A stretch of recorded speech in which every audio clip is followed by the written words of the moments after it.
right. You little group of section right here. I don't want to see none of you 10 mils up and disappear. There's a whole group of them right here. A bunch of them.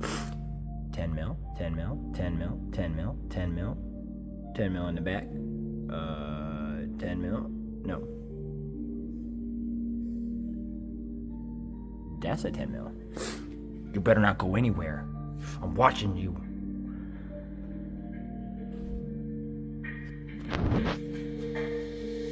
Sneaky little ones these 10 mils are, but I got my eyes on them.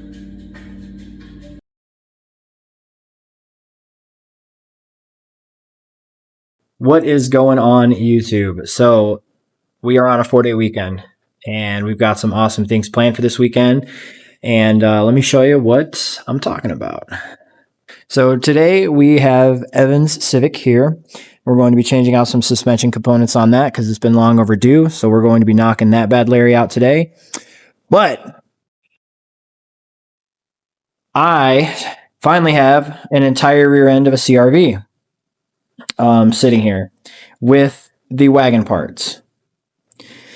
So we're going to be going over that in this video on the differences between the CRV stuff for the Wagon stuff and things of that nature.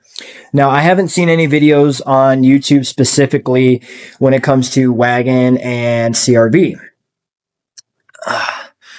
The main difference is that I've seen a lot of guys say, oh, you can bolt CRV parts to the Wagon, and then they go ahead and they do so. I want to make a video that goes over each component, why, the differences, measurements, specific specifications, and things of that nature when it comes to using the CRV parts per making the Wagon ones work with some modifications. Now, again, there are lots of different ways to go about doing this, and I want to try to cover as much as I can with the knowledge that I know, and also, obviously, from some of the parts that I have. So that's what we're going to be going over in this video series for this weekend. I want to try to get it posted up Saturday or Sunday night and kind of go from there on what we want to do.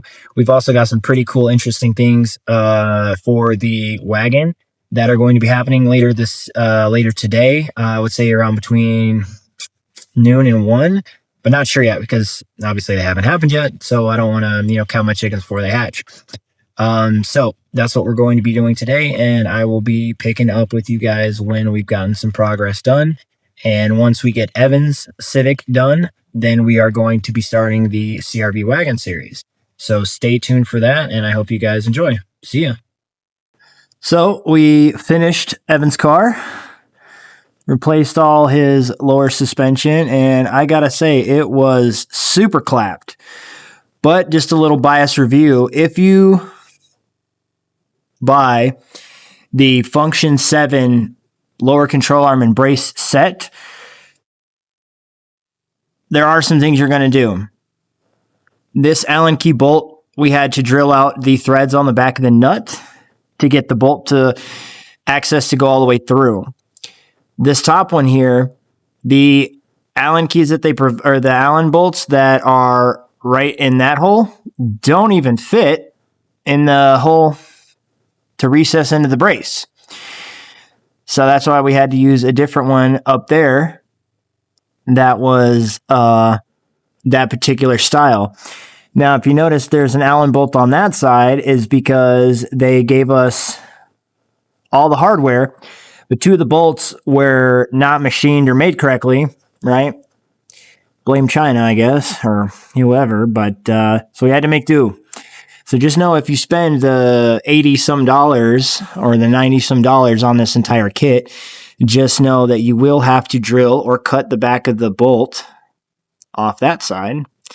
And this one fits, but the washer didn't fit. And then you might have to use a different bolt. So, but either way, his suspension is now fully replaced. And when I say his suspension was bad, this is what he was working with on his car. Yeah. And I do mean awful. Camber, junked, awful. And then these bushings were clapped. So, and this was bent. This piece here was bent. So now that we got his car completely squared away, here in a bit, we are going to start going over the all-wheel drive parts for the wagon that cover and go over the CRV parts and the wagon parts, as well as we're going to be making some serious progress on the wagon today. And I'll go over what we're going to be trying to get done on the Ford. So here we go. Safelite is coming out, and they're going to be pulling out this windshield, which will allow us to complete this upper cowl section here, as well as completing the inside here. Then what I want to do is start with this back section and get that done, started, as well as cleaning up the rust that goes along here, and then get the body work done, started then done, I should say, in that type of aspect. Now, I will say there were some videos that I did film throughout the week, but given how work was and everything else of the sort, I honestly just got lazy and didn't put it together for a video to upload before the weekend. So I will be adding those in the beginning of this episode or video that I'm going to be uploading to the channel. And I'll be putting in some context and some pretext to it, you know, kind of explaining it all. But when we get started on the CRV stuff, I will be recording the entire process and explaining everything that I can cover as far as those parts go. So I will see you guys then.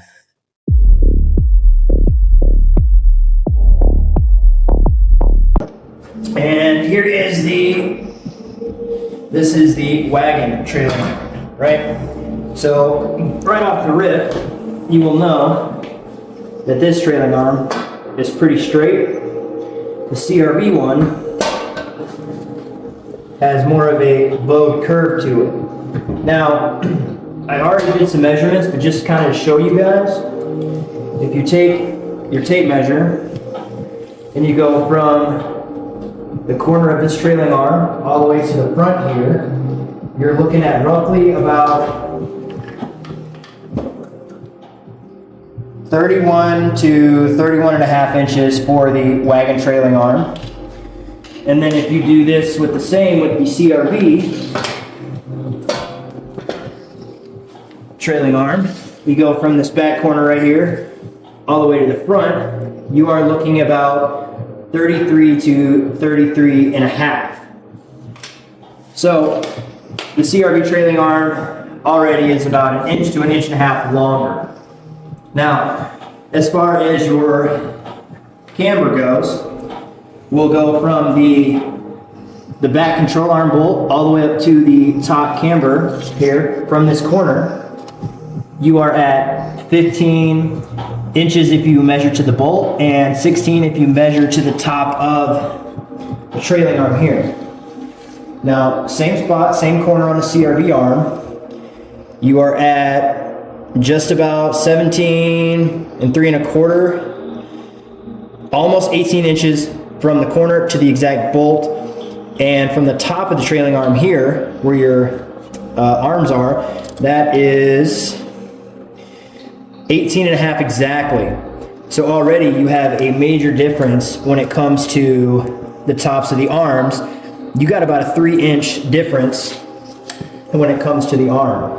Now, given that they pretty much have the same width as far as like the main body of the arm goes, now this will stay. The wagon arm, right? That is, we'll say that's 2 inches, and the biggest part of it is 3¼ For the CRV arm, you are looking at,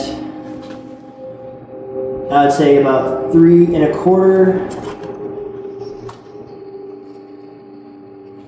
to about 2 3/4 on that end as well too. So generally, these main bodies here are roughly about the same, just the CRV one is a bit taller than the other trailing arm. Now giving that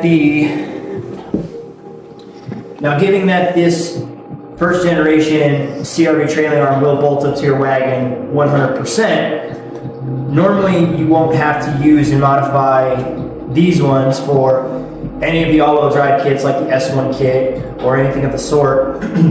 If you necessarily don't want to, if you don't really know how to do fab work and you just kind of want like an easy slap on ready to go, these trailing arms will bolt up to your wagon.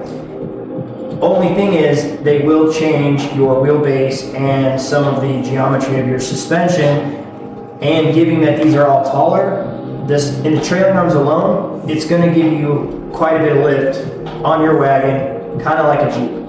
Now, we have these here, let's get that out of the way. These are the Wagon camber arms. And then these here are the Wagon toe arms. These are the CRV toe arms. Now, as you can see, there's already quite a bit of difference between the two. Like already off the get. Now, you can use either one, but just know if you're using the CRV ones, there is quite a bit of difference between the two.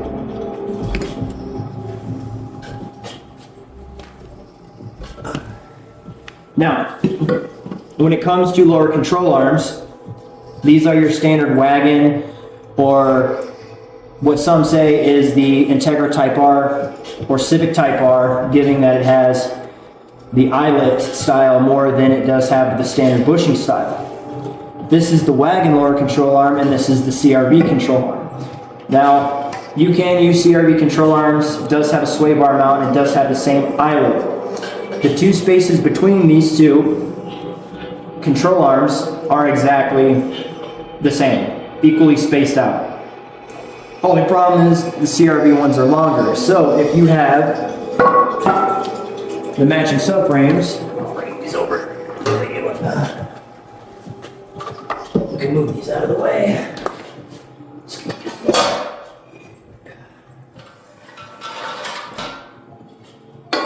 There's PV plaster all over the floor. It looks like a urine spot. That's funny.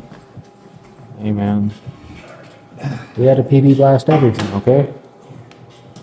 So, now here are the rear subframes. This is obviously the Wagons. This is the first generation CRV. Now when you look at both of these subframes, there are some significant similarities and differences. Now, given that these CRVs will bolt up to the Wagon with little to no problems, the front wheel drive does not have the provision for the diff mount. Now, this diff mount, based off the research that I've gathered, is the same for the Wagons. You can use this same differential mount for the Wagons and both the CRVs. If you don't want to add the natural lift to your wagon and you want to use your factory Wagon rear subframe, you can, measure from the welds in the location and pretty much just place your mount here. You can use a rib nut or drill a hole and place a 14 millimeter nut there and then kind of make your own thing, or you can just transfer over this mount, this like platform or whatever you want to call it, or mounting spot, and attach it to your Wagon subframe. Now the differences between the subframes, the rear subframes, is the accommodation for the lower control arms. The Wagon subframe has a 27-inch distance between the mounting points for the lower control arms. So from here to here, that's 27 inches across. The CRV has a 17-inch distance between the two mounting points for the lower control arms. Hence why the CRVs have the longer control arm. This subframe also sits 2.5 inches taller than your Wagon subframe. So already there, you will have to make clearances on your spare tire compartment where the CRV subframe is here. because the way that it curves, you will have to beat it in a little bit. Obviously for the Wagon, you don't have to do that. Now, if you still want to use the CRV rear subframe, you can take the 2.5 inches here and just remove it and put a sleeve inside there and then just weld it across, which will shorten it up a little bit. So that way you don't have to have so much lift on your Wagon. Same thing with the control arms, or I'm sorry, the rear trailing arms. You can subtract 3 inches from this distance with some plate steel and do it that way. But if you really want to dive into the custom fabrication aspect of it, you can take the rear trailing arm, and what you can do is, as many of you have seen on the internet, you can take a spot weld cutter and remove this entire rear plate and take a hole saw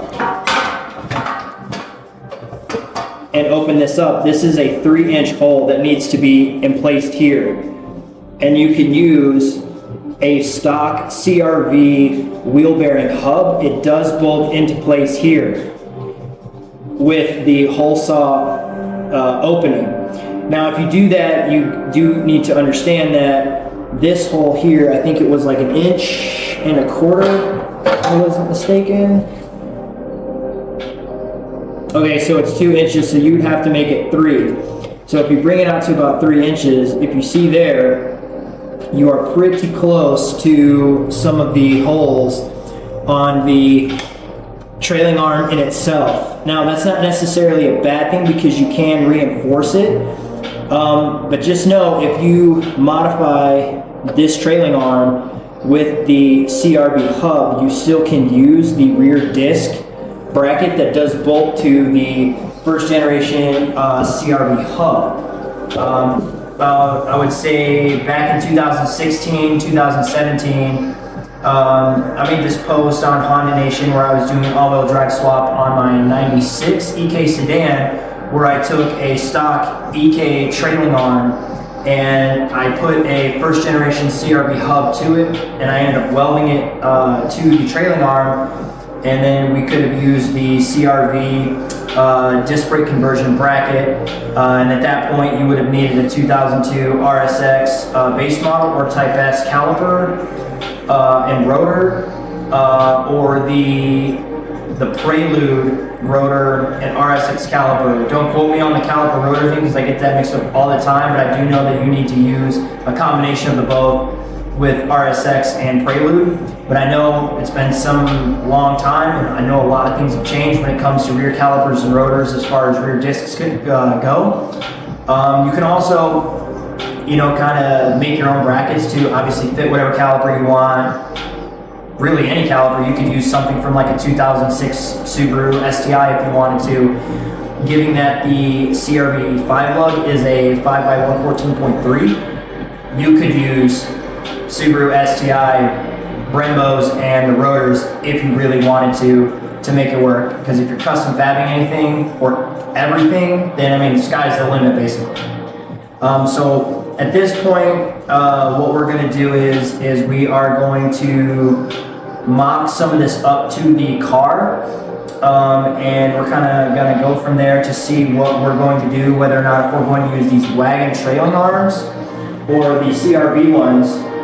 Another thing I forgot to point out with the trailing arms per se is if you look at the trailing arms from the CRV, you will notice they have a little bit of a curve to them, opposed to the Wagon. The Wagon has more of a straight to it, and the CRV one kind of has a slight curve to it, just a little bit. It's not terribly noticeable, but as you can already see, there is a big difference when it comes to these trailing arms as far as the curve goes. But they're pretty identical and very similar when it comes to their shape. But overall, you can still bolt these up to your Wagon with no problems. You will just have to use a combination of the camber and tow arms from the Wagon to make these work. So there is quite a bit of difference, but similarities all in the same basket. So you kind of have to pick and choose on what you want to do to make this work. So what we are going to do now is we are going to go ahead and we're going to mock the CRV subframe up to the Wagon chassis and kind of get an idea of what we're going to do there. As far as the rear differential goes, I'll bring this over to you. Given that this is a first generation CRV differential, there are some differences and similarities to using this differential opposed to a Wagon differential. Now, if you got, $1,300 to go spend on a Wagon rear differential, that's probably your best bet if you're doing this with a Wagon. But if you're doing it with like an EK or an EG or any other kind of Civic, this differential will work plenty for you. Just know that there is a difference in the ratio between the K-Series all-wheel drive transmissions and even the D-Series real-time four-wheel drive transmission, what we're using over here. You will have to take this apart and put the S1, I want to say they're the solid clutch plates in there to make it immediate. If not, there's going to be, I think it's a 0.8 to maybe second delay on the front wheels to rear wheels spinning. Now to mount this in, say, a regular Civic, obviously you would have to get like the S1 kit, or you'll have to get some metal from like Home Depot and kind of make your own brace that goes completely across. But if you want to use the CRV differential bracket like this one, you will have to make your own access points for here. Now with the chassis of the EE2 wagon and the other Civic shuttle wagons, which we have here specifically, there are no provisions for the bolts that go through this specific brace. The all-wheel drive wagons have them, and some front-wheel drive wagons, from what I've seen, have the threads already there. Mine, however, does not. So I will have to come up with a solution to make this specific differential bracket work. I know that some guys will just drill a hole and they'll run a long bolt all the way through, and then they'll put the nut and the washer through the top of the floor. I necessarily don't want to do that, just because it's just really not my flavor, and that's not something that I realistically want to do. So we're gonna go through that process and kind of look at our options and see what we're going to do with that specifically. Now, the only other thing that you may or may not have to do when trying to utilize the OEM aspect parts of the Honda realm is the back of the differential. This mount here,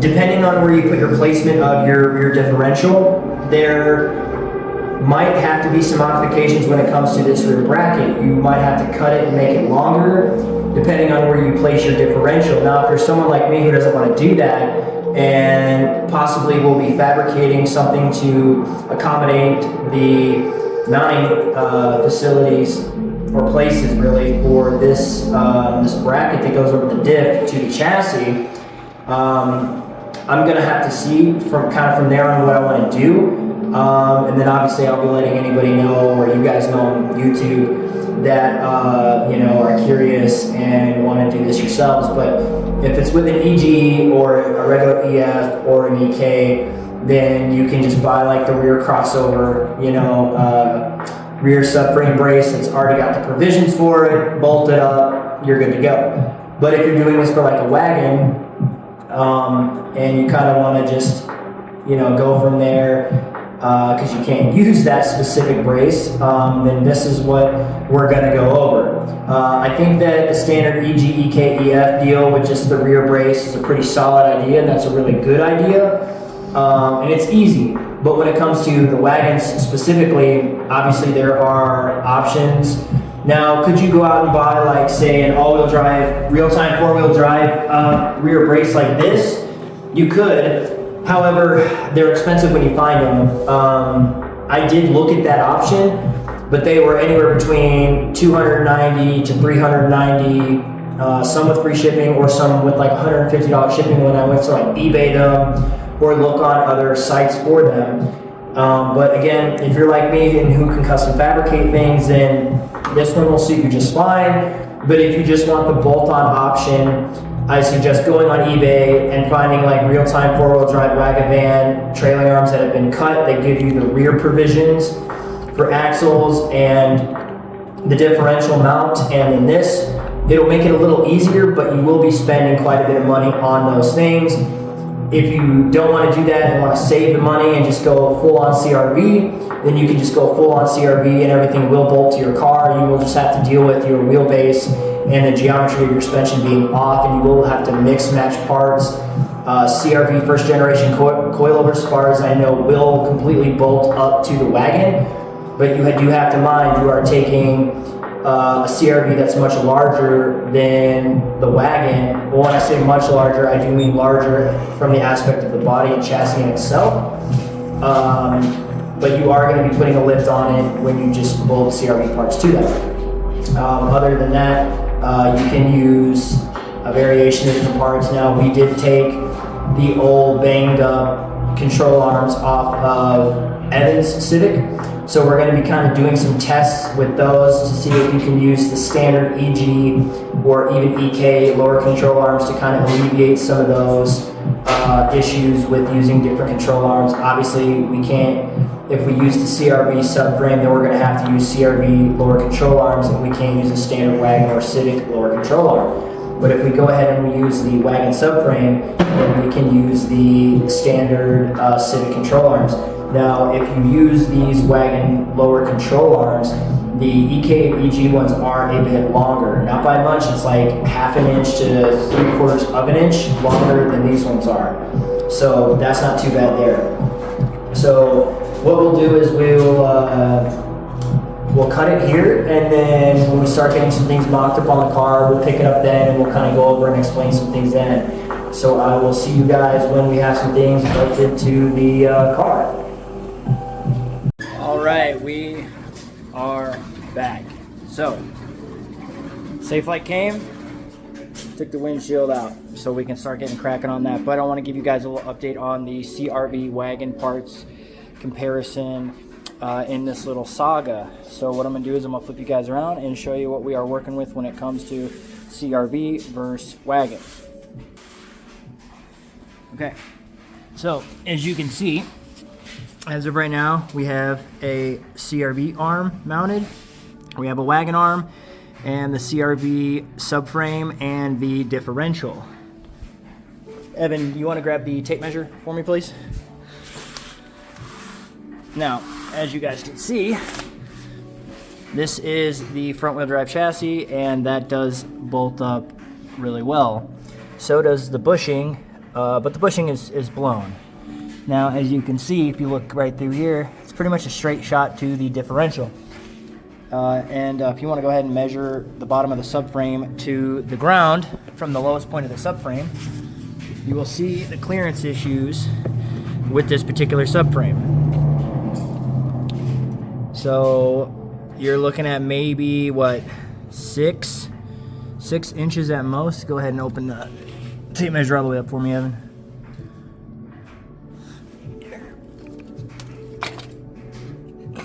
Pull the tape measure back a little bit. So you are looking at roughly 7 inches of clearance, maybe 7.5, roughly, from the bottom of the subframe. So that's really not a whole lot. Mind you, this car is on jack stands too. So the lower you lower the car, closer this is going to be to the ground. Now, mind you, I probably won't be running the CRV subframe only because of this, or I might shorten it. given that the top of the mount here, this is about maybe 3.5, 4 inches clearance of the rear tire well. Now, if you really want a race car mode, you can chop it all out, no big deal. But I also will show you what we're going to be working with the rear differential mount. So as you can see, the rear differential mount is up there. Now you can flip it around, and it'll go up right to this cross member here, or this piece of the chassis where it's got those spots there. Now, obviously those aren't, direct as far as I can see. It's just an empty hole. Normally that's where this hole right here would be where the all-wheel drive Wagon differential mount bolts to, generally speaking. So what I'm going to do is I'm going to end up flipping this around so they're closer, because as you can see, there's a bit of, there's a lot more room when it's facing towards the tire cargo spot, or the spare tire access location. So right here, if you flip it around, obviously it's going to orient these closer to the chassis. Now, on the other side of the car, this is the front wheel drive, or just a standard EF arm. Now, I don't know if you'll be able to see it that well because of where the jack is, but if you look right through there, that's also pretty much a straight shot to the differential as well. So in theory, you could use the CRV diff with the way it is, and then open these up and mount the bearings to it. Now I do have the bearing here. As you can see, I did remove one from the CRV arms. Now you probably won't be able to see this too well, but the holes for the CRV bearing are not that too far off from the holes on the trailing arm. They're pretty close. So what I'm going to do is I'm going to go ahead and I'm going to open up these arms and get this in here and see what I'm going to be looking at bolt wise. I'm going to try not to separate this hub assembly because I want to keep it together because they are new. And that's what I'm going to be doing to pretty much orient this here.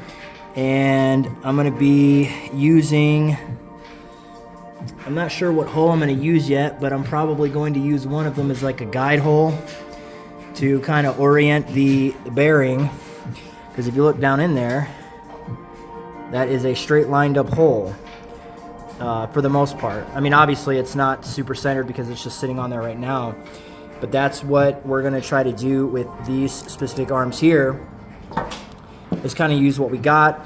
Obviously we're going to flip her around, get rid of this backing plate, and then see what we're going to be doing. Now, as far as the camber, or not the camber, the toe arms, you do have the differences between the Wagon and both the CRV. So I'm going to try to crawl up underneath there and show you guys what's up with that. Now, you can see, if you put the Wagon one in there, you know what I'm saying, it's not necessarily going to fit at all. So you will have to use essentially the CRV ones once this bearing is once the arm is more pushed over, because you can see it's probably about an inch off. But keep in mind that my trailing arm bushing is super cooked, and it's not really sitting the greatest. As you can see, it does have a lot of play in it, because it's pretty much fried. So what we're going to do is we're going to remove the CRV rear subframe, and we're going to pretty much mock up the differential bracket mount onto the front wheel drive Wagon subframe. Then we're going to mount that up. We're going to flip this CRV differential bracket, turn it completely around, do a 180, so it's forward facing instead of rear facing. and kind of get an idea for what we're going with that.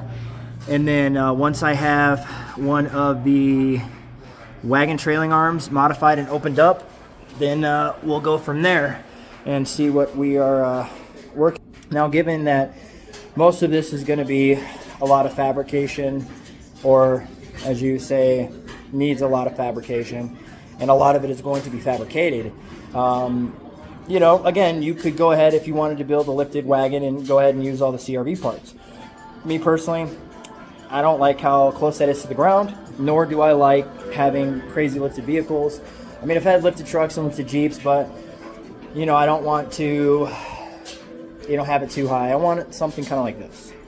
So the Civic sits pretty much almost stock height, and I don't mind that. This thing handles great.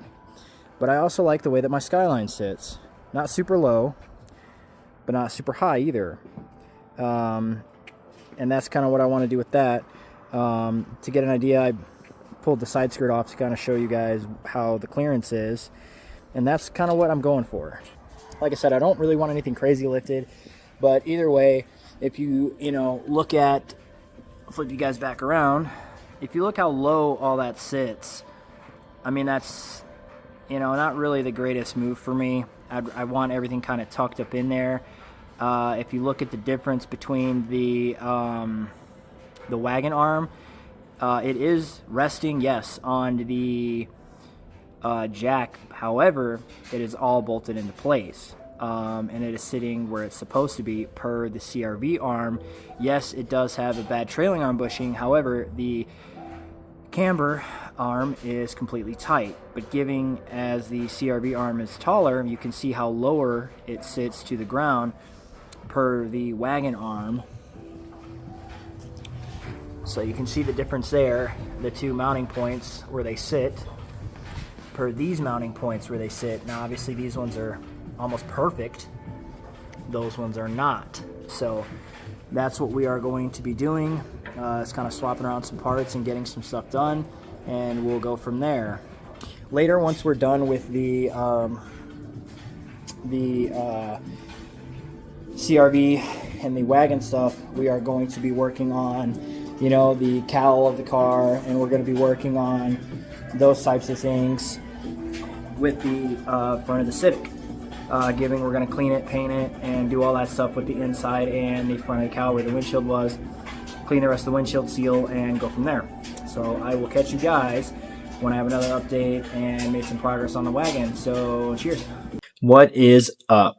So we've got some progress on the wagon trailing arms, and I have to say I am overall very happy with the progress that I've made. I am very happy with the way that this turned out, and I hope that this progress that I'm doing on this arm definitely helps some of the more budget-friendly DIYers out there that would like a more cost-effective option when it comes to making the all-wheel drive Civic arms, and kind of helps alleviate some stress.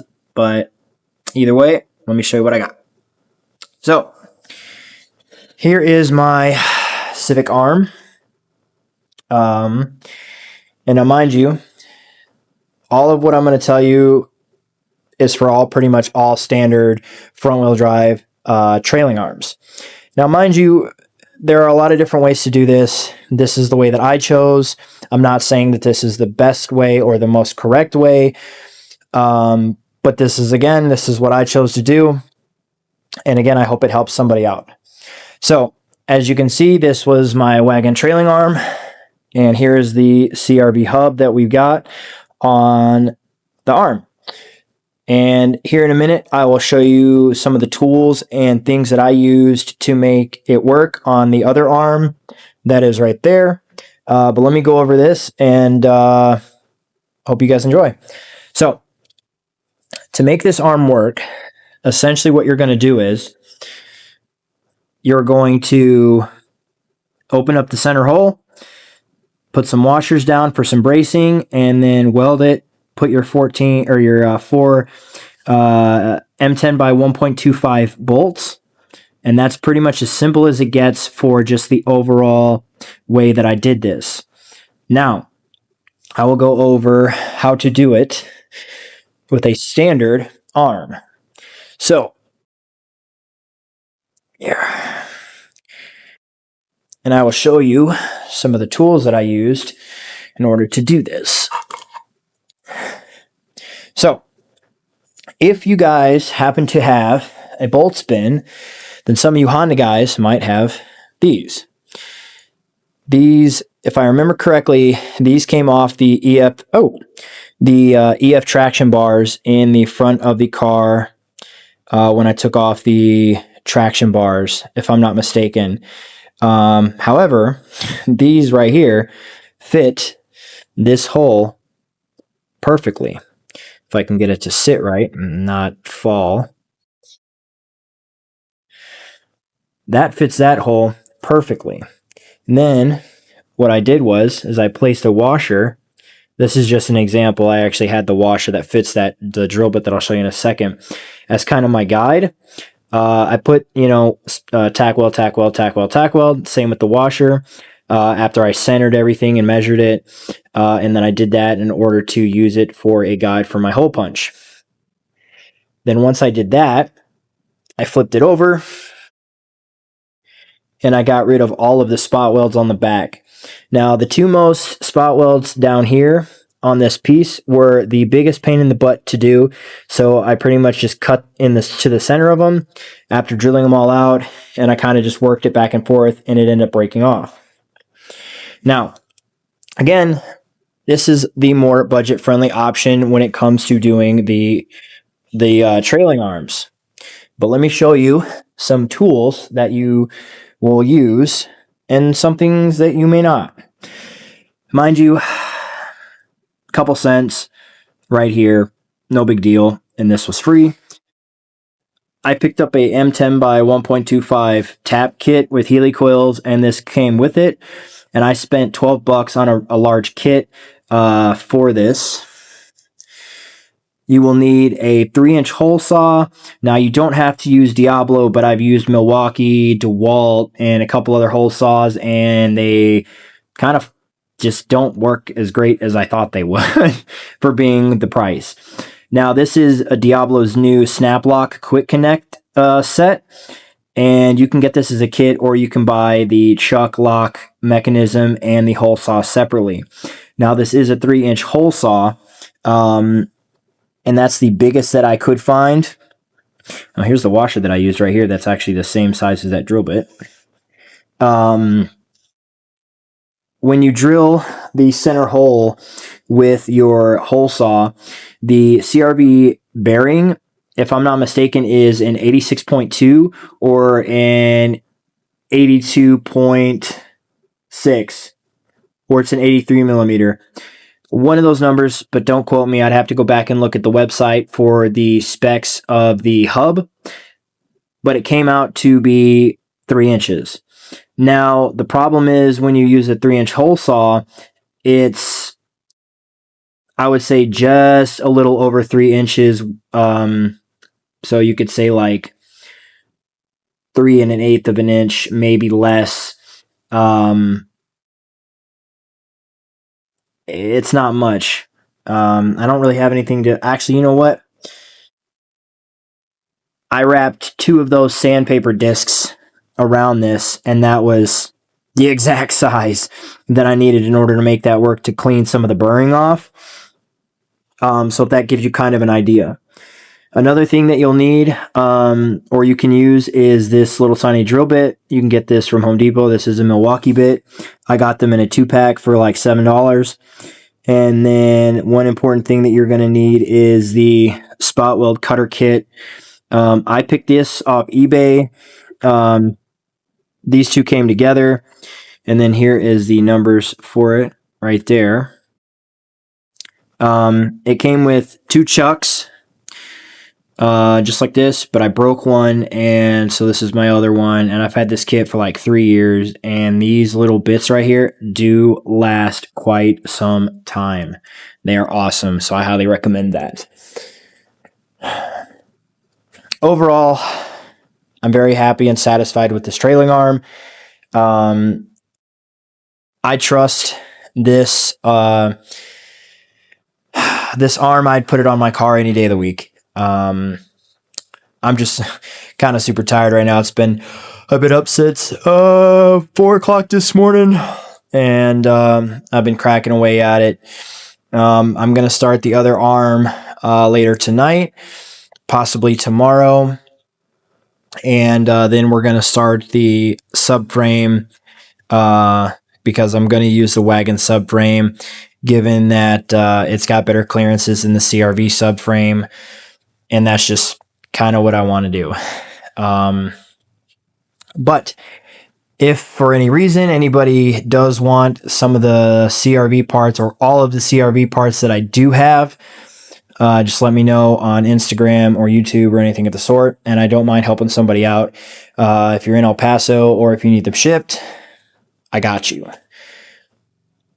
Now, one thing I do want to say is, and this is just my opinion, take it or leave it, I'm not knocking any of the craftsmen that have made any of the all-wheel drive kits by any means. I think they're all amazing kits. For me personally, I wanted to experiment and do more of a OEM plus or just OEM budget DIY friendly build for this this wagon. Now, mind you, could I go out and spend thousands of dollars on just a bolt-on, ready-to-rip all-wheel drive kit? Of course. But me personally, I want to start, forging my craft a little bit, as some people would say. And, it's something that I've wanted to do for a long time. Like I said, I tried to start this back in like 2016 on my 1996 EK, and I never finished it. And it's just been something I've always wanted to do and come back and fight, challenge, and win when it comes to this all-wheel drive build. And now that I got the wagon and a lot of the parts that honestly I never thought I'd come across ever, everything's kind of fallen into place, and I'm very blessed, grateful, and very happy that I'm able to do this. Like I said, I hope that the progress and some of the updates that I am putting up on YouTube help at least one person, if any. But I do hope that somebody does get something from these, and if not, then hey, it's just up on the internet, and then I can just watch it later. But other than that, I don't really have much left to go over with the arms. There are some things I'm still going to do with them as far as what I'm wanting to do. Excuse me. And, I'll be keeping you guys updated and everything, as the time goes by this 4-day weekend. Little update on the wagon. Safelite did come out and pull the windshield. And I'm super stoked about that. So I'm looking forward to sanding, cleaning, and painting some of the other parts like the door jambs and the windshields area and stuff like that. As far as the rest of the rear suspension goes for the wagon, I'm probably going to start coming up with some drawings, prototyping, or figuring out in some way, shape, or form how to utilize the wagon's rear subframe for the all-wheel drive. I may merge some of the CRV stuff to the subframe from the wagon, but I'm not sure yet. Biggest part is I have the mount and the little base that the mount sits on top of the CRV subframe, so I might use that, but I'm not 100% sure yet. I'm so sorry I'm yawning. I'm super tired, but I want to just keep going. The little heater that I got for the garage is kicking butt. $150 at Home Depot. It was worth it. When the garage door is shut, I mean, it cooks. It rocks. It's an awesome little heater. But again, I just want to say thank you guys for watching and tuning in and following these updates. We've got a bunch of more jam-packed adventures come this weekend, so I will be recording, and then hopefully this weekend I'll be putting up a video. I want to get it, like I said, my goal is to get it done like Saturday night, if not Sunday night. Yeah. So again, thank you guys. I appreciate the love and the support, the followers, the comments, and everything of the sort. So stay frosty, keep your head on a swivel, and we will see you later this weekend. See ya.